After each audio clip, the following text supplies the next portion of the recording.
ሰላም አቤል እንዴት አልመጣም? እስካሁን በጧት መጥቶ መጠበቅ ነበረበት እንዴት ስትል መቅደስን ትጠይቃታለች።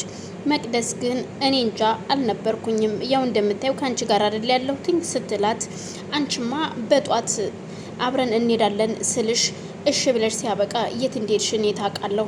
ስንት ሰዓት ሙሉ በር ላይ ተገትሬ እኮ ጠበቅኩሽ ስትላት፣ መቅደስም ደንግጣ ስለነበር ውይ ይቅርታ ሰላምዬ ቤተ ክርስቲያን እኮ ሄጄ ነው ስትላት፣ እና ቤተ ክርስቲያን በዛን ሰዓት እንዴት ሄድሽ? ያው ጧት ደረስ ብዬ ልምጣ ብዬ ነዋ፣ ምን ላርግ ብለሽ ነው ትላታለች። እና ታዲያ ደግሞ እንደዚህ ተብሎ ነው እንደ ቤተ ክርስቲያን የሚኬደው ስትላት፣ አይ ዝም ብዬ ያው በውጭ እኮ ነው ደርሼ የመጣሁትኝ እንጂ እኮ አልቆየሁም ስትል፣ እና ታዲያ ግን እኮ ምን ችግር አለው? ለምን ባለቤትሽ አብሮሽ አልሄደም ስትላት፣ ማን ነው እሱ ስትል ትመልስላታለች። አሹ ነዋ አሹ ነው። አሹ የምትይው አንቺ አይደለሽ? አሹ ለምን አብሮሽ አልሄደም? አባት ነኝ እያለ አይደለ እንዴ? ትክክለኛ አባትና ካመነበት እርግጠኛ ከሆነ እኮ አብሮሽ መሄድ ነበረበት ሰላምዬ ስትላት፣ እንግዲህ ጀመረሽ ያሹን ስም ካልጠራሽ ወሬ ማውራት አትችይም አይደል ስትል ትነቅፋታለች። እንደዛ ማለት አይደለም፣ እውነቴን ነው። ትክክለኛ አባት ቢሆን አብሮ መሄድ ነበረበት፣ ግን ምንም ማለት አይደለም ስትል፣ አንቺ ግን የእውነት እንደዚህ ሆነሽ ነው ቤተክርስቲያን ሄድሽው ስትላት፣ ሰላም ደግሞ እየነገርኩሽ አይደል እንዴ ውጭ ነው ተሳልም የመጣሁት አልኩሽ ትላታለች። እና እንግዲህ አላቅም ብቻ ለማንኛውም እንግዲህ እግዚአብሔር ይሁንሽ ሰላምዬ ስትል፣ ግን የአቤል አለመምጣት መቆየት በጣም አበሳጭቶኛል ትላታለች። ምን አበሳጨሽ? ቆይ ግን ምን ያህል እርግጠኛ ብትሆኝ ነው ባሹ ላይ ይህን ነገር ግን ልታደርግ የወሰንሽው? አቤልንስ ለመጉዳት ያሰብሽው ስትላት፣ አስቤበትና ወስኝ ያደረጉበት ነው። የሚገርምሽ ነገር አሹ በጣም መልካምና ጥሩ ሰው ነው ትላታለች። እሺ በቃ ይሁን እንግዲህ እግዚአብሔር ካንቺ ጋር ይሁን ሰላምዬ እወድሻለሁ ትላትና ወደ ውጭ ትወጣለች።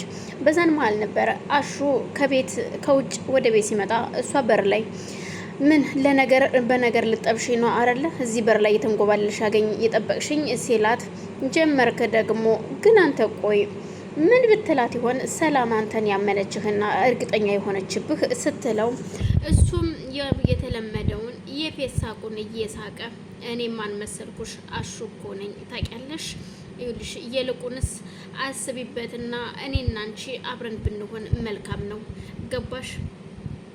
ቆይን የምለው እንዴት ነው ግን አንተን እያወቀ አቤል ንብረቱን በሷ ስም ሊያደርገው የወሰነ ስትለው፣ እኔ እኮ ነኝ አሹ ነኝ ታውቂያለሽ። አሹ ሰላምን አሳመናት ደግሞ ሰላም ደግሞ ያው እንደምታውቂው አቤልን በአስፈራርታም ሆነ ምንም ብላ አሳምነዋለች። ስለዚህ ይልቁንስ እዩልሽ ሰላም ከአቤል እንደምታመጣው እያመጣሽ ለእኔ እንደምሰጠኝ ሁሉ እኔ ደግሞ ከሰላም እየተቀበልኩ አንቺን አስተዳድርሻለሁ።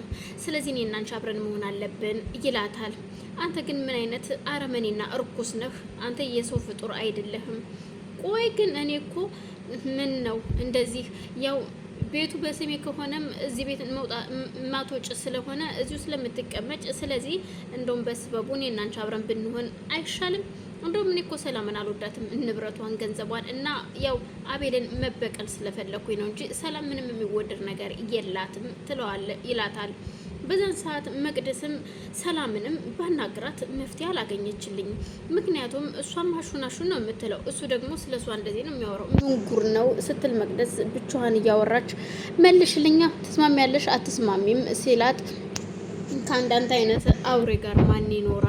ሲቀጥል ደግሞ ሰላም ምን የመሰለችህ እህቴ እኮ ናት፣ አንተ እርኩስ ነህ የማትረባ ስትለው፣ ያው ከዚህ ቤት ከምትቀመጪ ብዬ ነው። ምክንያቱም እዚህ ስወጣ ስገባ ከኔ ጋር ከምትናጀሽ በአንድ ፊቱ ከኔ ጋር ብቶኝ ይሻላል ብዬ እኮ ነው። አስቢበት፣ ለማንኛውም እድሉ እንዳያመልጥሽ ይላትና የፌስ ሳቁን ሲስቅባት፣ እሷም በጣም ትናደድና ወደ ውስጥ በሩን በርግዳ ወጥ ገብታ ትሄዳለች። እሱም ተከትሏት ወደ ውስጥ ይገባል። እናም ወደ ውስጥ ከገባች እሷ ወደ መኝታ ቤት ነበር ሄደችው። እናም በዛ መሀል አቤል ሰላም ስላልነበረች እቤት ውስጥ ተመልሶ ዶክተር ደውላለት ስለነበረ ወደ እሷ ጋር ሄዷል።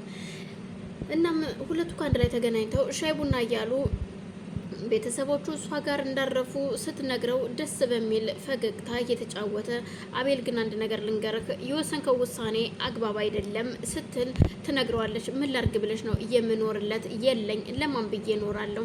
ምንስ የምኖርለት ነገር አለና ብለሽ ነው? ስለዚህ ችግር የለውም ስሙን ላዘዋውርላትና እሷ ሰፍቷት ትኑር። ሰላም ማለት በጣም ሰይጣን አረመኔ እርኩስ ናት። ምክንያቱም ይሄን ነገር ካላደረኩለት አሳልፋ ትሰጠኛለች። ስለዚህ አሳልፋ ሰጠችኝም አልሰጠችኝም ግን ስሙን ላዙርላት እኮ ብዬ ነው ሲላት፣ ግን አሁን ፈርመህላታል ተፈራርማችኋል ስትለው፣ በፍጹም ገና አልተፈራረምንም፣ ሰላምን አላገኘኋትኝም፣ ያው ትጅን ያገኘኋት ይላታል።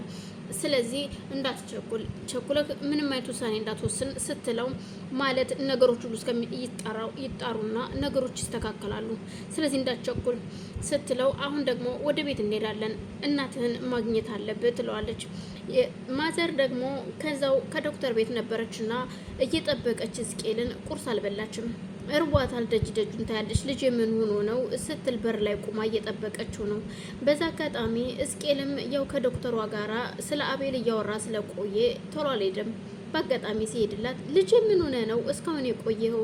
ይኸው ቁርሴንም ሳልበላ አንተን እየጠበኩኝ ቁጭ ብዬ እየጠበቅኩህ እኮ ነው ስትለው፣ ወይም ማየ ይቅርታ፣ ያው ከዶክተር ጋር እኮ ቁጭ ብለን እያወራን ነበር ስለ አቤል፣ ልጄ ግን ደህና ነው በሰላም ነው ግን ስትል፣ እማዬ አቤል ደህና ነው ትጂ ደውዬላት ነግራኛለች እና አቤል ሰላም ነው ይላታል።